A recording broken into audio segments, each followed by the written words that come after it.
Audio Jungle. Audio Jungle.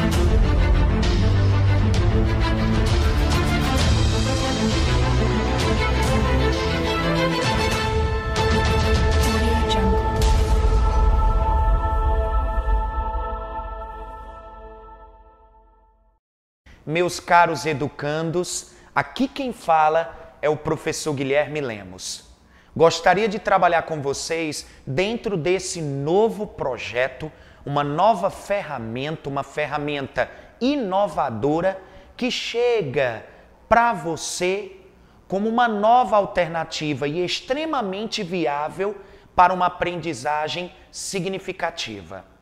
Eu vou trabalhar a disciplina de atualidades. Então, a nossa ideia é pegarmos os fatos mais importantes da atualidades e os dissecarmos.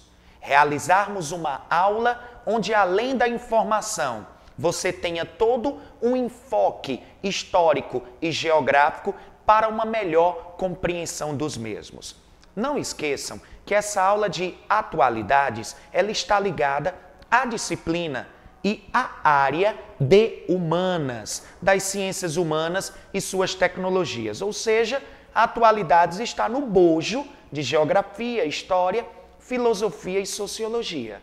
Entretanto, você ainda tem aquele algo a mais. O que seria esse algo a mais? As aulas de atualidades também te oferecerá subsídios para a disciplina de redação.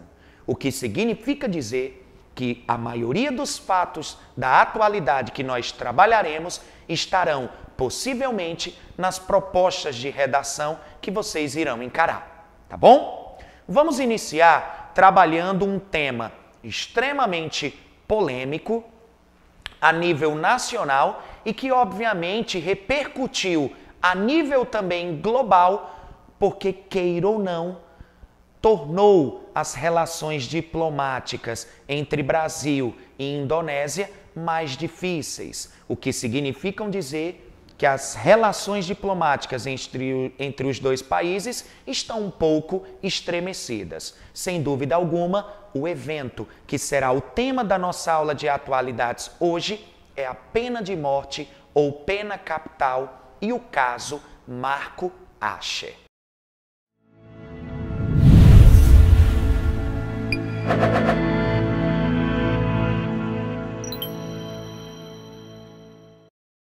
Primeiro eu gostaria de fazer uma análise em torno da história desse carioca.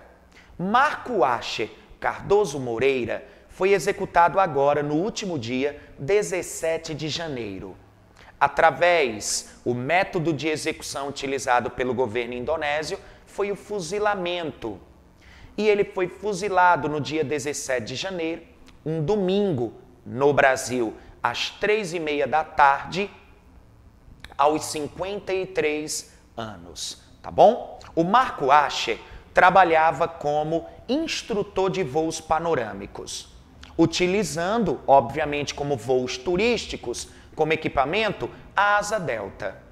Em 2003, Marco Ache entra no Aeroporto Internacional de Jacarta, transportando dentro dos tubos de sua asa delta 13,4 kg de cocaína.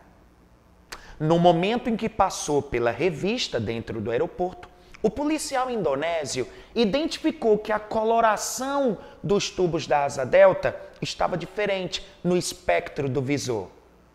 Quando fez uma revista manual do equipamento, observou que a asa delta estava munida, preenchida em seus tubos com essa droga.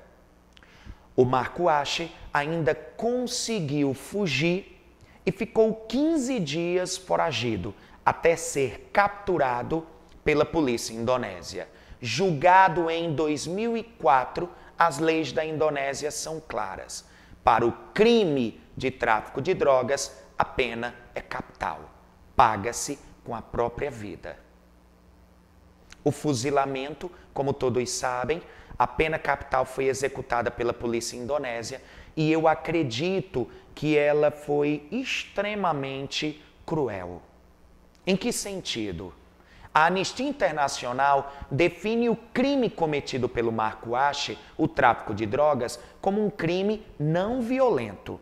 Vocês vão entender por que eu estou afirmando isso. Então, de acordo com a Embaixada Brasileira, a resposta, ou seja, a pena dada ao crime cometido pelo brasileiro, teve uma desproporcionalidade em sua aplicabilidade.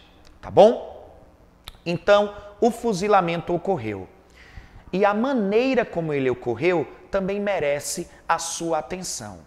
O brasileiro foi comunicado 3 dias antes que seria executado. Nesse período, ele tem direito a um pedido. No caso específico de Marco Ache, ele pediu a visita de sua tia, Maria Rita Ache, que inclusive era sua advogada, ok?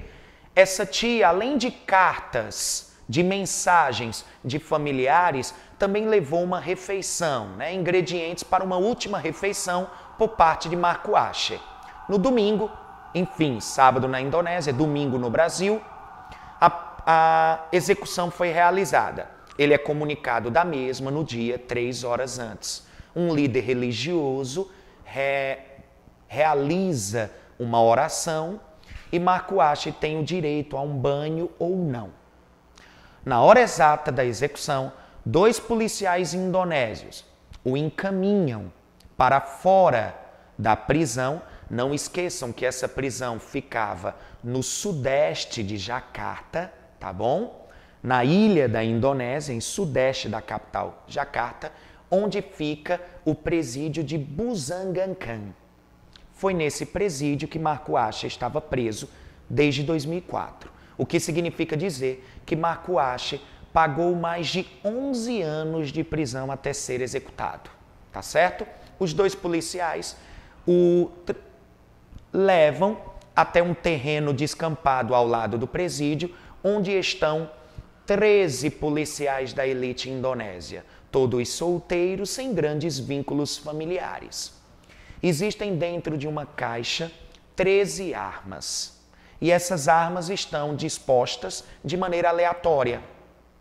Cada policial pega uma arma e forma um cordão de isolamento.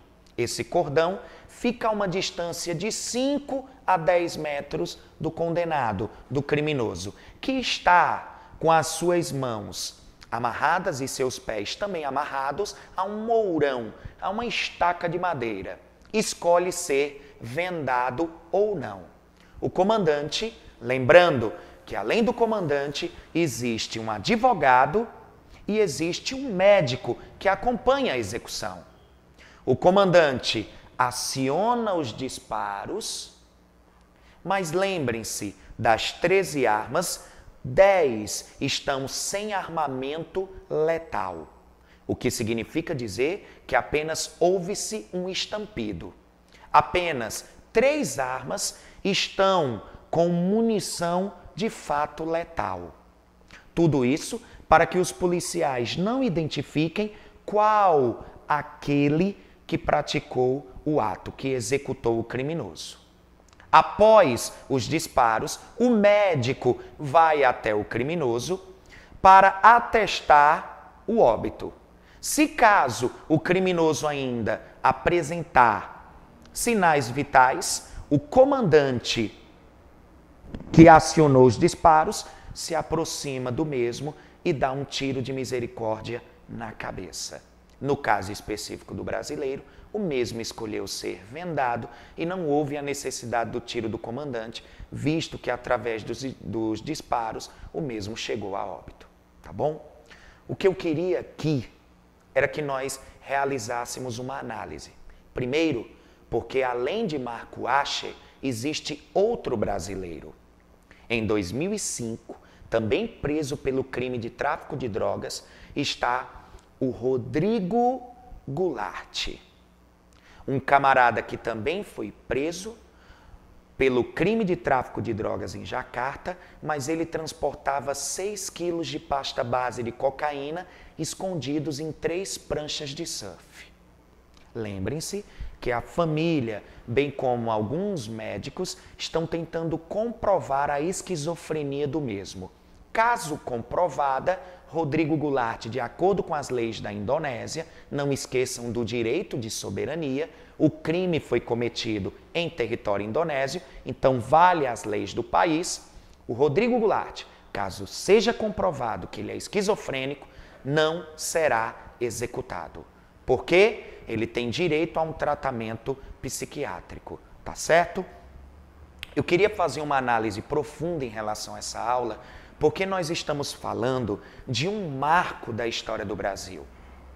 Por incrível que possa parecer, apesar de serem 2 brasileiros e um que já foi executado por tráfico de drogas no exterior por pena de morte, isso vai se transformar num marco da história do Brasil, mesmo que de forma negativa, porque nós estamos diante do primeiro brasileiro executado no exterior através da pena capital.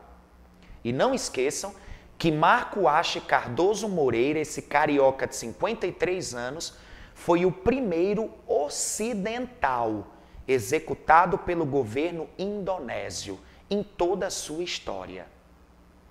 Então, imaginem vocês o quanto essa aula tem peso, tá bom? Queria fazer uma análise, agora que nós já falamos um pouquinho da história dos 2 brasileiros, não esqueçam que na Indonésia, contabilizados pela Anistia Internacional, são 160 indivíduos condenados à pena de morte. A maioria dos estrangeiros que lá estão, o crime cometido é o crime de tráfico de drogas. Mas não esqueçam que Joko Widodo, o presidente da Indonésia, apoiado por 65% da população, executa traficantes, além do apoio da população, porque foi sua plataforma de campanha. O que significa que uma das promessas de Joko Widodo foi tolerância zero para o crime de tráfico de drogas, tá bom? Primeiro eu gostaria de iniciar falando um pouco sobre a pena de morte ou pena capital no mundo, tá certo? De acordo com a Anistia Internacional, a pena de morte ou pena capital é a sentença aplicada pelo poder judiciário que consiste na execução de um indivíduo condenado.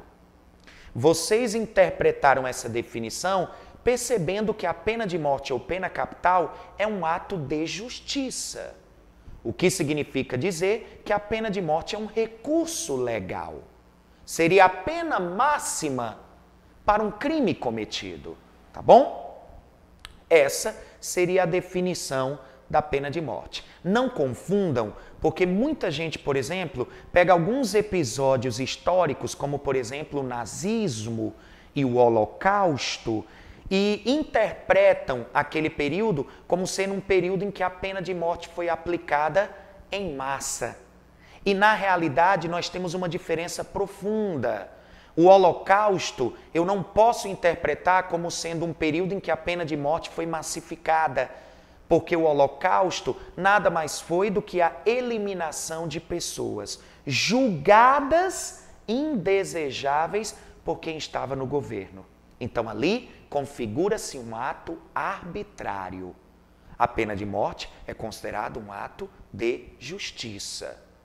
Não é à toa que o Joko Widodo disse que os brasileiros tiveram o direito à defesa ampla e todos os trâmites do recurso legal foram seguidos, tá bom?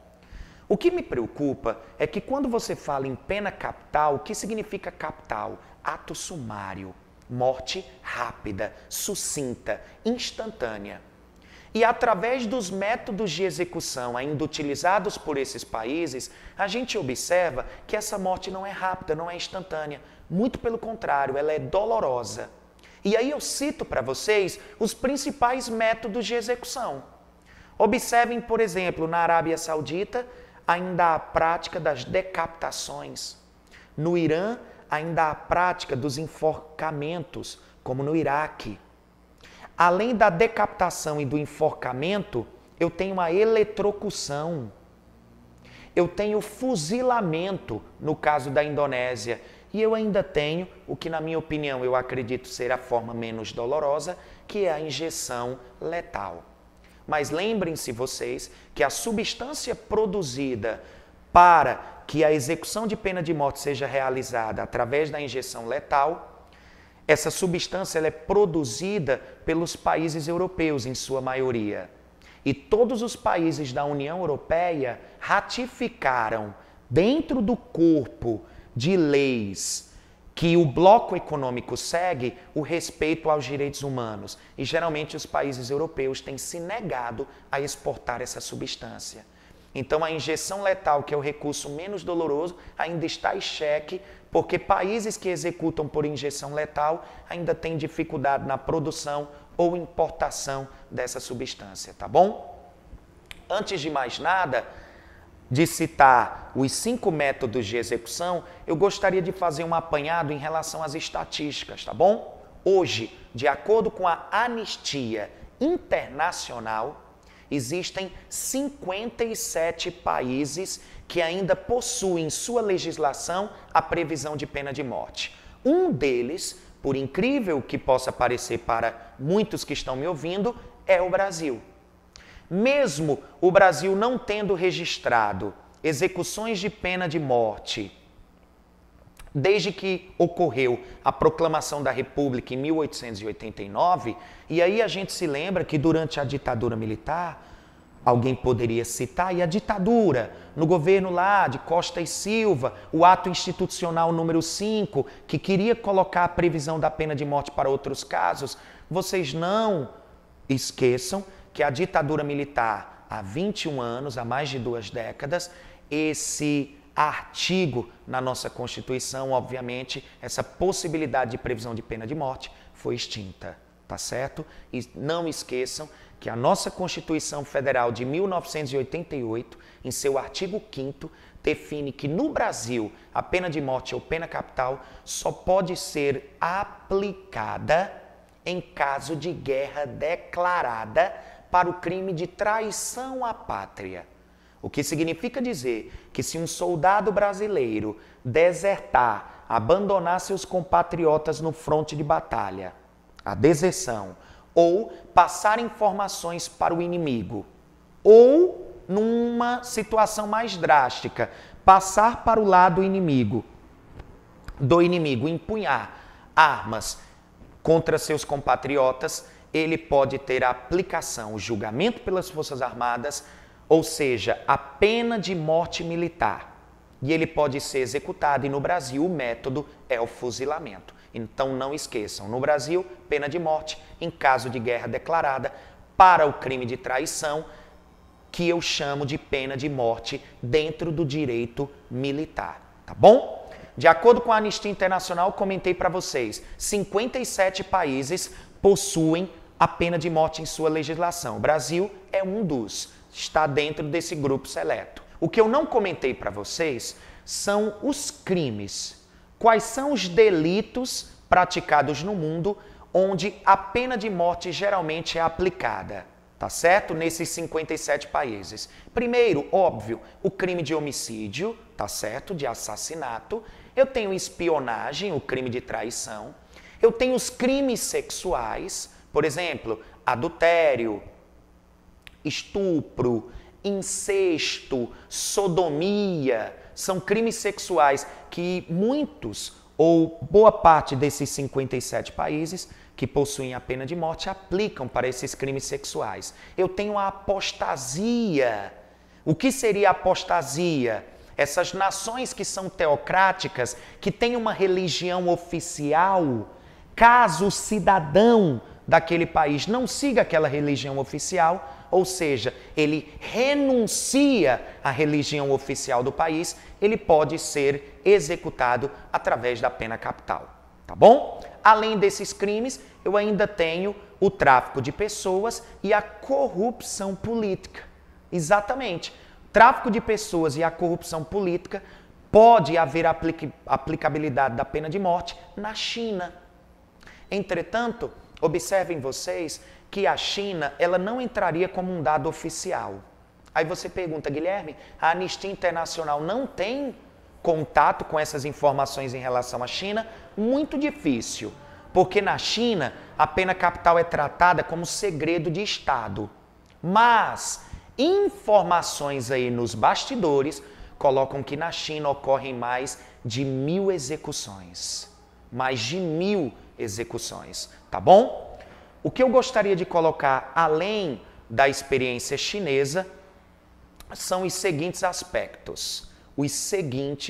aspectos. Existem argumentos a favor e existem argumentos contra a pena de morte. Mas quando você, numa produção textual, vai elaborar a sua hipótese, você sabe que você tem que fazê-la respeitando os valores humanos. Então, eu, professor Guilherme Lemos, tenho uma postura em relação à pena de morte muito definida. A minha postura é que eu acho que a aplicação da pena de morte seria, em muitos casos, e em sua grande maioria, um ato cruel, um ato extremo. E aí eu gostaria de colocar alguns mitos e algumas verdades que eu acho que vai te oferecer subsídios importantes. O primeiro fato que eu gostaria de falar para vocês, o primeiro mito, é um pensamento que geralmente os meios de comunicação de massa, dentro dessa indústria cultural definida por Theodor Adorno, é a ideia que programas policiais e seus âncoras fazem de que a pena de morte previne o crime violento e torna a sociedade mais segura. O que significa dizer que a grande totalidade, esses 57 países que possuem a pena de morte em sua legislação, utilizam como justificativa de que ela reduz o crime violento e torna a sociedade, por consequência, mais segura. Mas eu gostaria de usar como exemplo 2 países para mostrar que isso talvez seja mito. É uma ideia que pode muito bem cair por terra. E aí eu vou me utilizar do Canadá e dos Estados Unidos.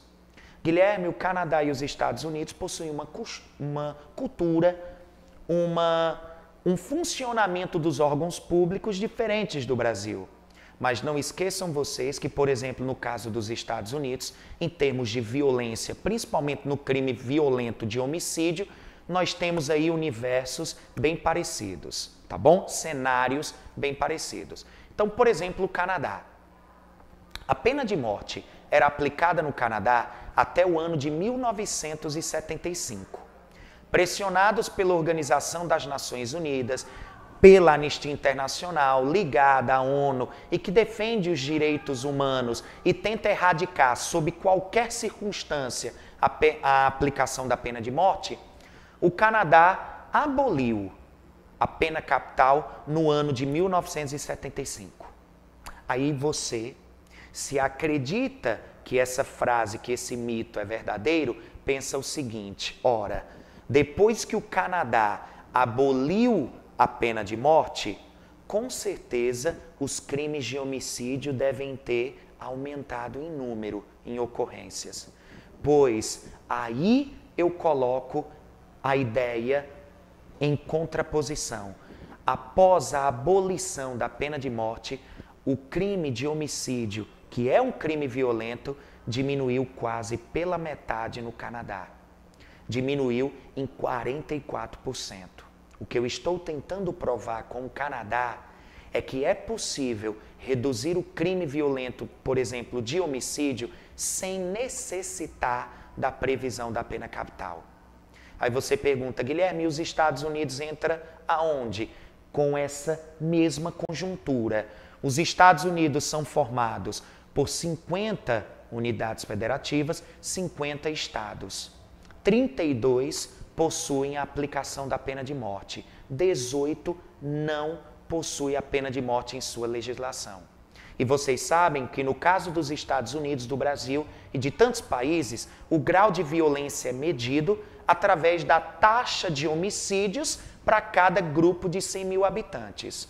Olhem essas informações que estão inclusive no relatório da Anistia Internacional. Nos Estados Unidos, nos estados onde a pena de morte existe, a taxa de homicídios, arredondando, é de 6 homicídios para cada grupo de 100 mil habitantes. E nos estados que não possuem a pena de morte, a taxa de homicídios é de 4 para cada grupo de 100 mil habitantes. O que eu estou tentando te mostrar é que a justificativa, o pretexto utilizado é a ideia de que a pena capital reduz o crime violento e torna a sociedade mais segura. Mas, na realidade, a pena de morte é utilizada por esses países como um instrumento de força. Ou seja, ao invés de reduzir o crime violento, talvez, eu peço que vocês atentem, talvez a pena de morte perpetue um ciclo de violência. Tá certo? Alguns dados que são relevantes também, de acordo com a Anistia Internacional, e os mais recentes datam de 2013. De acordo com a Anistia Internacional, em 2013 foram registradas nesses... Lembrem-se, uma coisa é execução efetiva, outra coisa é condenação à pena de morte. Existem 57 países com a pena de morte em sua legislação, mas no ano de 2013, 22 executaram criminosos de fato. No total, 778 execuções, 23.400 condenações à pena de morte. Aí eu peço que vocês examinem, por exemplo, dessas execuções, quais são os países que lideram em número. Só para você ter uma ideia, das 778 execuções de pena de morte registradas em 2013, 80% ocorreram em 3 países.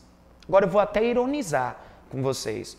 Esses países respeitam os valores humanos, garantem liberdades individuais, a liberdade de imprensa. Olha o nome, olha a identificação dos países. Arábia Saudita, Irã, Iraque. 4º, Coreia do Norte. 5º, Somália. Países que têm uma história de desrespeito a valores democráticos, que na realidade confirmam o que eu falei sobre o primeiro mito. A ideia de que são ditaduras, que a pena de morte muitas das vezes é utilizada contra os seus opositores políticos e daí por diante, tá bom? Um outro mito que é muito utilizado é a ideia de que a pena de morte deveria ser colocada em xeque através de um instrumento de iniciativa popular. O que é que eu estou tentando dizer? Que a população que deveria apoiar ou não a prática e decidir, através de um referendo ou plebiscito, se a quer ou não. E aí me preocupa, porque vocês sabem que a população ela é influenciada por esses meios de comunicação que vendem essa falsa ideia e a apresentam de maneira positiva. E eu uso fatos históricos que comprovam isso, como, por exemplo, o período da escravidão no Brasil, o período do apartheid na África do Sul, onde esses regimes segregacionistas foram apoiados pela população e se transformaram em leis. E aí há um ponto muito relevante. Qual é o ponto relevante? Nem tudo que é legal é justo. Nem tudo que é legal é justo. Tá certo? Lembrem-se disso, tá bom? Outro mito que se utilizam é que a ameaça de execução é um bom recurso para o combate ao terrorismo. E aí você pergunta, Guilherme, até contra terroristas você se coloca avesso à ideia de pena de morte? Na realidade, o que eu penso é o seguinte, o próprio Estados Unidos tem mudado a sua conduta com relação aos terroristas. As execuções ocorriam antes, mas agora eles estão optando pela prisão perpétua. E vocês devem se lembrar da prisão de Guantánamo, lá na Baía de Cuba. O que significa? Na Bahia, próximo à ilha lá, a Havana, nossa Cuba, né? O que eu queria te passar era o seguinte: por que é que a prisão perpétua seria um recurso melhor que a pena de morte? Porque esses grupos radicais, quando têm seus terroristas, seus integrantes executados, eles ganham uma publicidade maior, eles ganham uma projeção maior na mídia. E o que é que acontece? Geralmente esse terrorista executado é transformado num herói, num mártir. E essa publicidade garante muitas vezes a esses grupos radicais um maior recrutamento jihadista. O que significa que muitos jovens muçulmanos, inclusive do Ocidente, se interessam pelo exemplo heróico do Marte, tá certo? Eu gostaria de colocar essas informações para vocês, tá certo? Eu acho que no caso específico do Brasil, outros instrumentos poderiam ser utilizados. Eu acho que, por exemplo, numa produção textual, vale a pena você citar políticas educacionais, uma reforma do nosso Código Penal imediata, com o recrudescimento das leis. Outra possibilidade é uma reforma, já que ocorreu no Brasil uma CPI das prisões, ou seja, uma reforma do nosso sistema carcerário, uma outra concepção, uma outra experiência que tente diminuir as taxas de reincidência, principalmente de crimes violentos, porque a minha ideia é que há uma série de instrumentos que eu acabei de citar que podem ser tentados antes da aplicação de uma pena de morte para um país que tem um corpo de leis bem realizada, mas a aplicabilidade desta, bem como a investigação de muitos casos, ainda apresenta muitas falhas. E nós poderíamos cair sobre o ato irrevogável de executar uma pessoa inocente. E vocês sabem que qualquer site de busca que você pesquise, você vai ver muitos casos de execução de inocentes. E aí a pena de morte se constitui um ato cruel, extremo, tá bom? Para finalizar, eu gostaria de comparar a atuação dos dois presidentes, tanto do Brasil quanto da Indonésia, e mostrar para vocês onde há o conflito ideológico. E não esqueçam que a presidente Dilma Rousseff, inclusive, chamou o embaixador do Brasil na Indonésia para tratativas. Isso é um ato simbólico que significa dizer que as relações diplomáticas entre Brasil e Indonésia estão sombreadas, tá certo? Por exemplo, muitos nas redes sociais, eu acompanhei demais, estavam escrachando a presidenta Dilma Rousseff. Inclusive, a maioria dos que estão assistindo esse canal tem uma página no Facebook. Se você pesquisar o evento Fuzilamento do Brasileiro Marco Asher, você vai encontrar uma página alusiva à execução com mais de 1.256 comentários. A maioria, inclusive com vídeos gravados, onde as pessoas dizem que a presidente Dilma Rousseff deveria estar mais preocupada com os 230 policiais militares que morreram no exercício de sua profissão.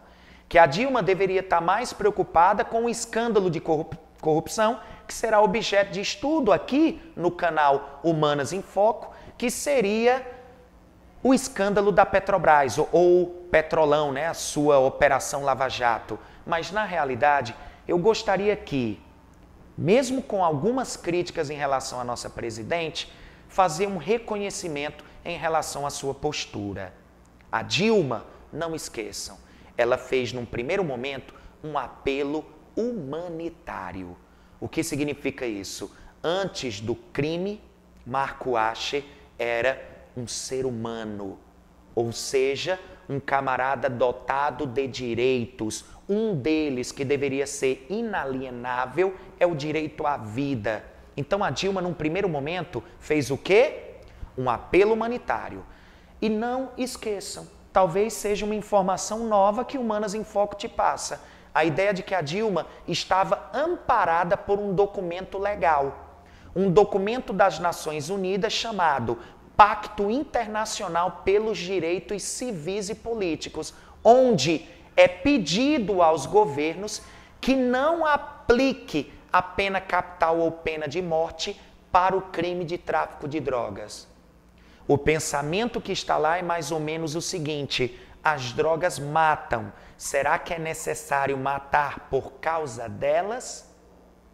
Este elemento, sem dúvida, é importante. Então, a Dilma estava amparada através de um apelo humanitário e o Pacto Internacional de Direitos Civis. E o Joko Widodo estava amparado pelo quê? Ora, todo país do mundo tem direito de criar as suas próprias leis. A isso dá-se o nome de direito de soberania.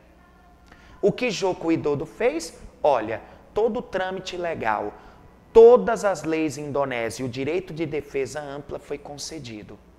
A sentença foi essa, o aval já foi dado, se utilizou do direito de soberania. A presidenta Dilma Rousseff, que fez um apelo pessoal, inclusive através de telefonemas, disse: todo país tem direito de fato a criar suas próprias leis, mas não esqueçam que essas leis devem respeitar os direitos humanos. Por exemplo, vou incluir um dado a mais. Existe uma coisa que vocês sabem, chamada maioridade penal. Cada país tem autonomia para fixar a idade a partir da qual um sujeito paga pelos seus crimes na justiça comum de seus respectivos governos.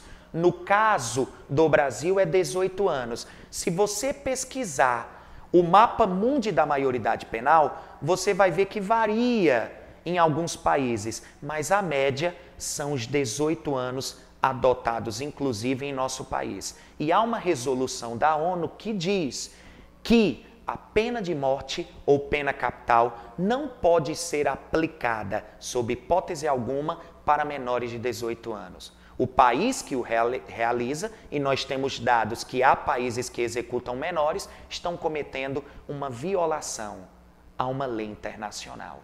Tá certo? Eu gostaria muito de passar essas informações para vocês. Vou estar aqui disponível nessa plataforma virtual para qualquer dúvida que vocês tenham. Estou muito feliz por fazer parte desse projeto e tenho absoluta certeza que essa plataforma virtual vai aumentar as tuas chances de aprovação, tá certo? Todos os professores dessa plataforma estão engajados, estão imbuídos de um único sentimento: o seu sucesso. Este é o nosso objetivo, tá bom? Aqui fica o professor Guilherme Lemos e até a próxima. Não esqueçam que o nosso próximo tema eu já vou até disparar, elencar para cada um. É o terrorismo transnacional e o grupo radical sunita Estado Islâmico. Até a próxima. Inscreva-se, compre os nossos pacotes que com certeza você vai estar adquirindo através de um preço super acessível, uma ferramenta que com certeza vai te trazer resultados promissores. Um abraço, até mais, se Deus quiser.